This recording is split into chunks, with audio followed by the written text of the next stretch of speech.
welcome to our discussion about Paprika. Yeah, 2006 movie from Satoshi Kon that I've seen. I watch all of his movies fairly regularly. If you really do appreciate anime and you want to see one of the most probably innovative minds in anime, with the caveat of that he's a next level creative that sometimes does some things that are kind of hard to process. Yeah. You should really look into his movies. Like I said, I think I was telling you earlier when we were doing our introductory to this thing, I watch it at least once a year. Right. And I think you said you saw it perusing. Well, this is one of those films where I thought I had seen it. Yeah. But then I realized a little while ago, I was like, I don't think if I've seen it, it's like I saw some of it and I stopped watching it or something. Yeah. Like I realized I'd never seen it all the way through. And after I watched Expelled from Paradise on Daily Motion, I was like, well, what else is on here? And I saw that Paprika was on there, and this is frequently on Tubi. I'm not sure if it's there right now. Okay. It seemed like a lot of his other movies are not, but for some reason, this one always kind of gets to float around streaming services, on free services. But, well, apparently something to do with the rights, the English dub for this is like not really available. Okay. So if Daily Motion has the English dub, so it's one of those things. If you want to hear the English dub of it, you kind of have to go looking for it. I'm not sure how successful any of Khan's movies were. I did not look them all up. This one cost him about $2.6 million. Go ahead. Cost him about $2.6 million to make. It grossed about 2.5. Yeah. And then home releases, I think, pushed it into profitability. But it took that long for that to happen. But it wasn't really like a big market film. It was a film festival thing. I think it debuted in like in Venice or something, and then it went around to different like European film festivals and Asian film festivals, and then came to America. And I don't know if it ever even got like a big theater release. So, but just I think it finally did get a market wide opening in Japan, and that's where it made most of its money.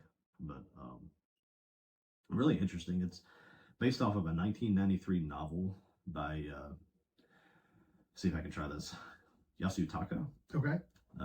Setsui. And this guy wrote the novel Paprika and then released it into a magazine. So it came out in like 4 parts. Gotcha. And it basically follows the same storyline without all of the kind of flair and color and stuff that Khan works into the movie. Which is as interesting as the story is, that is the appeal of this film. It is an absolutely beautiful film. And Setsui wanted this thing made into a movie, and he came to Satoshi Kon directly after talking to like people about making it into a live action movie, and people are like, you won't be able to afford us. Like the budget will be way too big to do what you want to do. So and very, very smart way to handle that. He turned to like, well, what if we animated it? I've been saying that about like things like even like the Dark Tower. It's like, man, just animate it if it's so hard to make. So he came to him. I think Khan said he understood. I think he'd read the story when it came out in the magazines. He already was familiar with it. And he's like, I can do it, but I kind of want to do this. And he kind of described to him what he wanted to do. And the author was like, yeah. It's like, I know it's going to be very different, but I've seen your stuff that you've done before, and it's amazing, so have at it. So they didn't like work hand in hand all the way through it, but there was a partnership between the two, which was kind of That's cool. Yeah. And you mentioned something, I think, in our introduction about like you watched the dub, you had to see the Japanese. If you really want to appreciate it, one of the times watch it in Japanese, because the Radio Club, the website that you go to actually access Paprika in the movie, the 2 bartenders are Khan and Setsui. Okay. They voice the 2 bartenders. So that's cool. That's a very rare thing. I think in any kind of like media to see the guy that wrote the novel and the guy that directed the movie voicing 2 characters in the same movie, especially in the same scene. So, and it was funny. Khan's a very kind of funny, but very reserved type of person. I think a lot of probably most Japanese people are, but I think as a director and stuff too, he's not like a big forceful personality or anything. And he talked about how he wanted him to do something different with the acting. He's like, how do I tell this guy to be more excited with your lines? Like, this is the guy that wrote the book. It's like, I don't want to offend him. So it's kind of neat. There's a lot of Kon interviews. I don't know where I find them all.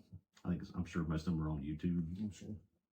But he's somebody that really made himself available to talk to anybody that would talk to him about his stuff. And I think it's one of the things that kind of makes some of his projects more attractive, is to actually hear his background and his thoughts on what he was trying to do and just how dedicated he was to his art. This thing took him 2.5 years to complete, and he was. I mean, that seemed like a pretty good clip. He was still drawing storyboards for 6 months after like his original deadline, so he hadn't even finished storyboarding it yet. So, and he laughs and says, he's like, I've already committed to doing it this way, so what can I do? He was showing up every day at this little tiny studio and just sitting there drawing. He's known for drawing like really detailed storyboards, and that's what he did for this whole movie. I think I saw somewhere, I didn't write it down, how many like drawings and stuff that he did. It's something like, I want to say 1,600, something like that. But it's not like 1,600 like little stick figures. It's right. It's etched out full detail faces of stuff. And if you're familiar with his work, you probably understand what I'm talking about. And when I talked about his work, he's Perfect Blue, Millennium Actress, this, Tokyo Godfathers, and which I noticed there was a poster for at the end of the film. Yeah, yeah. When there's that's a cool story in and of itself. If you know this movie, at the end, gosh, what is his name? He is Konakawa, Toshimi Konakawa, the detective. Yeah. When he kind of works out the whole trauma thing that he's trying to work through with his bad dreams and accepts that he's moved on with his life, he goes to go see. Paprika tells him to go see this movie called Dreaming Kids. That was going to be Kon's next movie. He had already started illustrating, drawing storyboards for it, and he died. The movie was going to be called Dreaming Machine. Paprika was the last one that he completed. I think he was probably already sick by the end of Paprika. He had like pancreatic cancer, and he went right to work on Dreaming Machine and didn't make it. He died in 2010. So, that was one of my questions. If the movie he went to see existed. So yeah, they had him in order of the way the movies that he released. When you go across that marquee, there was Perfect Blue, Millennium Actress, Tokyo Godfathers, and then of course he was in Paprika. And then when you rounded the corner, there was the Dreaming Kids one, and that was his next project. But yeah, do you want to go through anything about the movie? Yeah. Sorry, I was looking up the author, Yasutaka. Yasutaka Setsui, I think. Yeah, I was looking at his other works. Apparently, he also did The Girl Who Leapt Through Time. Yeah, he did that. Yeah, and he says openly this was kind of like, he didn't use those words, like his Dark Tower. This was the pinnacle of his career. This novel, and seeing it come to a movie was sort of the penultimate of his writing career. Really simple story, honestly. It's just about the thing called the DC Mini. Mm-hmm. Dude, what does DC stand for? I don't know if I ever saw it. Yeah, I tried to figure that out. I didn't realize. I don't think I ever tried to figure it out. I've always known it as the DC Minis. Okay. I've seen this thing so many times. See, that really, the DC, especially the design of the DC Mini made me think of Strange Days, which is a movie in which they record their memories. Yeah. And it's just like the thing they put on there is called the squid. And it's just this like little device with tendrils that kind of goes over your skull. Yeah. And it allows you to record your dreams. Yeah. It's a cool idea. The whole movie is really just a murder mystery about who stole it and who's using it. Right. And that's the simplest way to describe what this whole movie is. The cool thing with it is, the longer it goes, the more you don't know what's a dream, what's not. What's not. The thing with the people who stole it and are using the DC Mini for bad is that it gives them access to this data bank of everybody's dreams, and basically access to everybody that's ever had their dreams registered in this like data bank kind of thing. Now because in this world, because the data bank almost creates like an alternate reality, kind of, where everybody's dreams are interacting with one another. Now, one of the things I was wondering is, it seems like after someone uses the DC Mini, they're left in a sort of waking dream state. Yeah, I think it's like, it's the technology's not supposed to go on the market yet, and that's why it gets stolen. Right. So it's not perfected. I don't think it's intended to ever merge anybody's dreams, but it's how it's being used is by the people that stole it, dipping into other people's dreams, kind of messing with them. I guess you could find out people's secrets. You could steal things from. You could learn everybody's password, I guess, if you went through somebody's dreams, if you had access to it. But they start to use it to kind of merge them all into like this one giant dream, and it kind of represented in the movie through the parade. Yeah. I think the first time you see it, it's like in the desert, isn't it? Mm-hmm. But then it actually starts even coming with the doctor, because he kind of starts screaming about it. Yeah. It's just a bunch of random stuff in a parade. I found that quote and I was like, I'm not even gonna try to read that thing. He's just right. He's yelling all those random things. That's But it's like a parade of everything in Japanese society, and basically everything everybody dreams about. There's dolls and toys and deities and kaiju, and there's like frogs and refrigerators and schoolgirls with flip phones for heads, and it's all this random stuff. But it's just taking the worst, or I guess maybe the things that people are most anxious about, or maybe the things that they dream about most, and just throwing them into this like huge like mixed reality. And like you said, as the movie goes on, and I think people are kind of getting that crossover, even everybody that when they're awake, parts of the dream world, just they can see it. It shows up in their day, and it makes it even harder to tell what's actually happening sometimes. And it leads to danger for some of them. Like at one point, Atsuko was got into this dream state where she was in like a dilapidated carnival, and she was running through the carnival, and she tries to jump over just a barrier, and almost jumps off of her balcony. Yeah, like a balcony of like I don't remember if it was like a 30-story building or something. Corporate building, but yeah, she would have. And that's basically what the murder part of this is. There's like two, I guess it's maybe three, either scientists or developers of this thing, because this is being developed through like a psychiatric hospital. It's used for therapy, essentially. Yeah. Because the guy who developed it, Tokiya, right? Takeda? Yeah, Takeda, the big. Yeah, the very large, the very large man who's very childlike. That's kind of how they're doing it. He's just this genius, and it's almost where he doesn't understand the ramifications of the thing he's making. Yeah. And he's very open. He's very interested in the technology for the sake of the technology, and he likes that it can help people. I think he represents what we've talked about in some of the other animes we've talked about, where they have like a technology that. Something for science that should be used for good, and how it always gets weaponized. Yeah, he kind of represents the pure intention of science. Right. That I'm gonna make this thing and it can be used for good. And then you have the chairman, who is Osanai, I think is his name. He immediately sees that I can use this to control people and dominate and make myself powerful. And that's really the motivation of what they call them the terrorists. The people who steal the DC Mini in the beginning turns out to be these scientists, and they just want power. Yeah, that's. I was trying to think about like, well, why did they want it? And is it anything more than they just want power? Well, like the guy that helps the chairman, his name is. They're like jealous of. Which one is that? Tokita. He is Inui. I think is his name, Seijiro. Inui, Dr. Seijiro Inui, yeah. Oh, no, I'm sorry, that's the chairman. Osanai is the, Osanai, or whatever his name is the guy that helps him. He's just jealous of the doctor, of Atsuko, and he's in love with her, and he wants to use it so he can have his way with her, basically. He just wants to subjugate her. He's not he's not even trying to, like, seek power over anybody other than a girl that won't have him. Right. So, I mean, it's... And she wants Tokita. Yeah. All right. Yeah. That's Now, Atsuko is Paprika. Like Paprika is her like dream avatar, essentially. It's her alternate reality.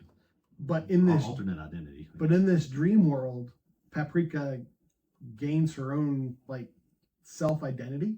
Yeah. Because like toward the end, you have Atsuko running around and Paprika's helping him. Yeah. Be like if Neo helped Thomas Anderson. Yeah. Which would have been which kind of would have been cool. It's kind of the seeing your dream in real life. Yeah.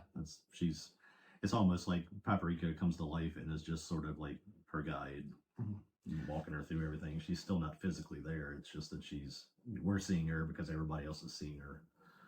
Now with the differentiation between reality and the dream world, like I'm sure you could just say, the whole thing was in the dream world the entire time. I was kind of feeling like they showed us in the beginning that people can have these waking dreams where they can perceive the dream world, but they're still in the real world. But the real world isn't the dream world. It's just that they think they're there. Yeah. The whole climax of the film, I was kind of thinking that was what we were seeing. Like they were still in the city, and like there's that one of the, I think it's Inui, Dr. Shijiro Inui. He's the one that gets like huge, right? Yeah, the chairman. Yeah, the chairman. He's the one that he becomes like this giant shadow monster. Yeah. Like I don't think that happened in reality. It happened in the dream world. Yeah. That was like superimposed over reality. Yeah. Okay. Because when you start with, especially when it's things like manifestations and whatnot, sometimes you're not sure what the narrative, what they're trying to actually say. It was like, well, did this actually happen in the real world, or it was people just were what was it, just the dream world, or were people hallucinating, or I think that's how I figured. Kind of the takeaway from the movie is that she and Tokita both kind of show that you can use dreams to actually help people through their trauma and anxiety and stuff, and help them actually figure out what it is they actually want, because she admits that she loves Tokita, the big fat guy, the detective. She's like, there's a lot of you to love. All right. The detective, his whole thing is like this thing that happened back when he was like in film school that's been plaguing him. Well, and he's making like a crime movie with this guy, and he walked away from his friend and thought he sort of failed him, but like the friend, through the dreams, he kind of like points out, it's like, you became the movie, you became a police officer, and you're living it out, and helping him kind of put those two together kind of like fixed his storyline, and it just kind of shows in the right hands that this whole dream thing wasn't effective therapy. It just had to be used the right way. Now I may have missed something, because this was a question after I watched it. I was like, wait, what was that? Konakawa, in the very beginning, he was running down a hall and was showing his dream. It was when Paprika was using the DC Mini to do therapy with Konakawa, and he saw a guy had died in the hall. Yeah. And later on, it's like, well, that was you. You killed yourself. Was that like representation of his dream? Yeah. Like, okay. Yeah. And it was manifesting in his dream as like this case that he couldn't solve. Okay. But it wasn't. So like there wasn't really a murder that he was trying to solve. Yeah. It was a manifestation. Yeah. Okay. Yeah, there's a lot of kind of deep psycho dream analysis stuff, and if you listen to the Setsui, the author, talk, he's really big into that, like psychoanalyzing dreams and thoughts and consciousness and all this kind of stuff. One of the cool parts about kind of understanding Kon and his artwork, there's two scenes in this movie that he talks about a lot, and put them in your head next time you watch it, and just I think they'll be more significant to you. Okay. The very beginning, the thing opens, there's like you're looking at like a spotlight shining down on a big top. There's nothing there. It's like at a circus. This little tiny like car comes up. The clown comes out. Giant clown like forces his way out, and then like, welcome to the show, or something like that. Now it's showtime. Yeah. Excuse me. That was him talking about how the things start in your consciousness, kind of deep out of the darkness, and they build into one thing, and they become another thing, and it becomes this. Sometimes it can become something that's a big show that's like a circus, and it's kind of what causes your anxiety and your fears and your dreams and all that kind of stuff. And he gets deep into that.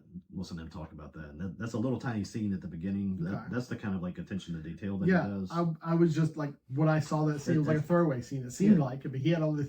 You know, this meaning you put behind it. He opened the movie with that on purpose. And there's a later in the movie, probably 2/3 of the way through, the chief of research, I think that's Totoro Shima, the little old guy with the crazy big glasses, and Natsuko are riding in a car, and it's raining.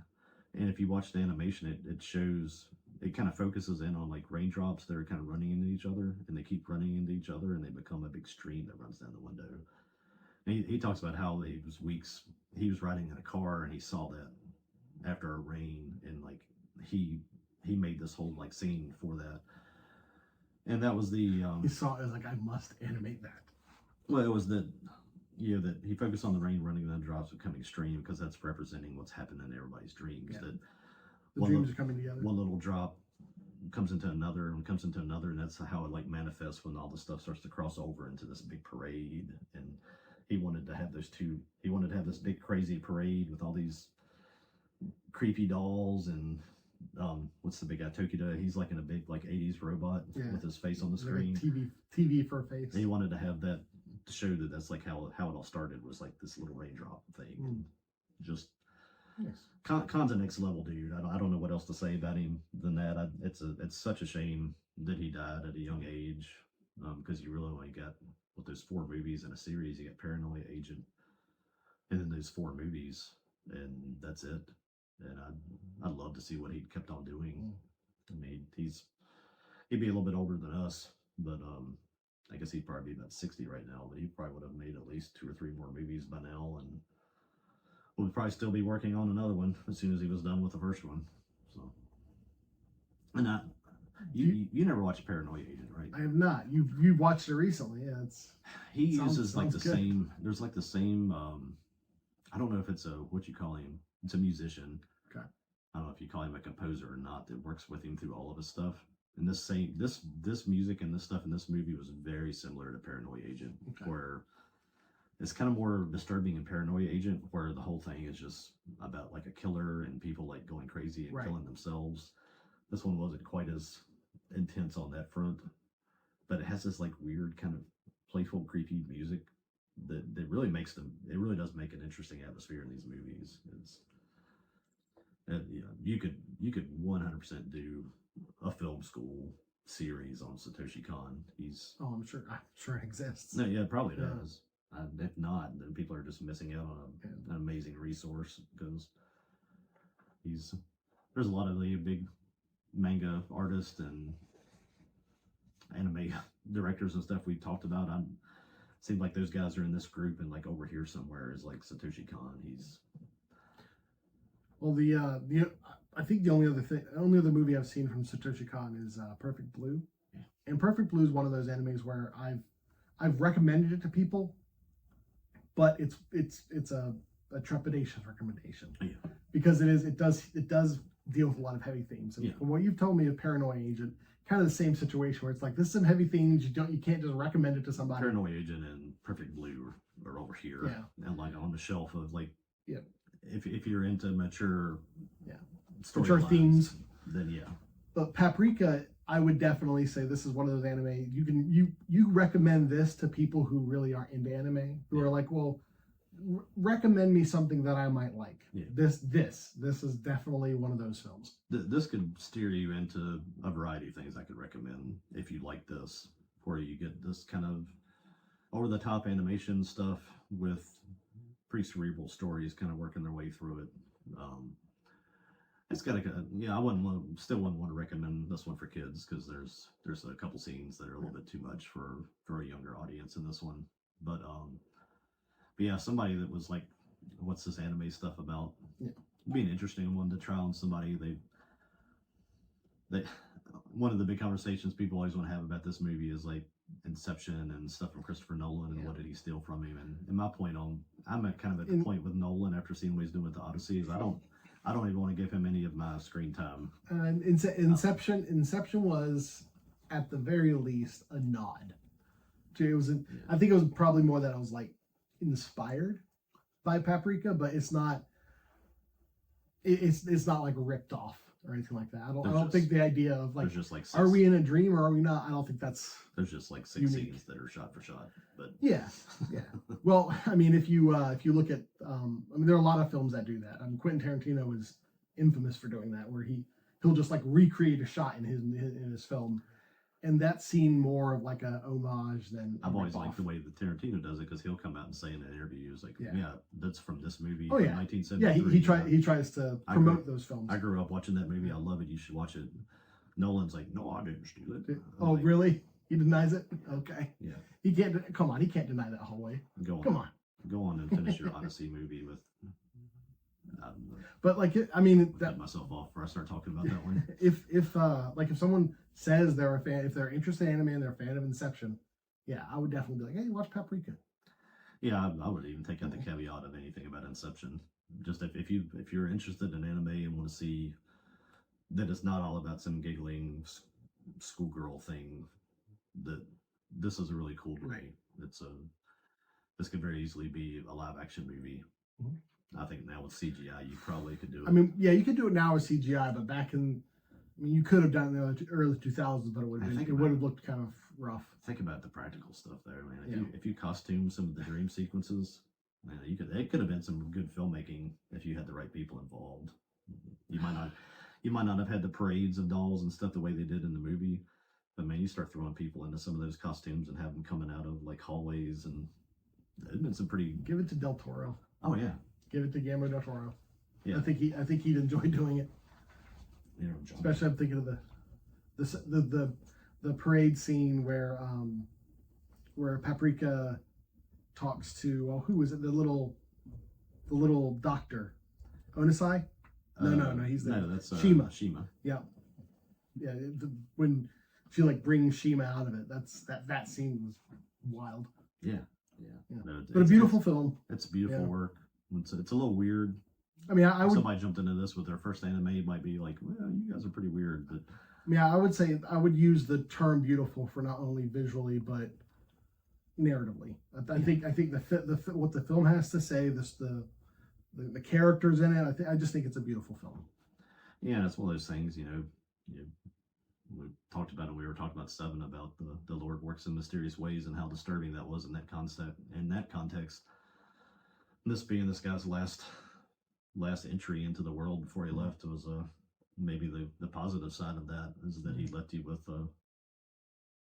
with a pretty interesting image, and I don't know, it's not like not sure what life lesson you would say you take from this, but it was that you can kind of work through your own fears and anxiety and kind of come to a positive place if you're just honest with yourself. I think that's almost basically if you had to sum up what the movie kind of tries to say, is kind of it. And I would say with the culture that he lived in Japan and his perfectionist stuff, that he probably lives a lot of the emotions that he lived a lot of the emotions that you kind of work through in this movie. Right. So kind of nice to see him be able to make that statement while he was here, because it's one that's definitely lived on beyond him. We're 2026 and this was 2006. 20 years ago.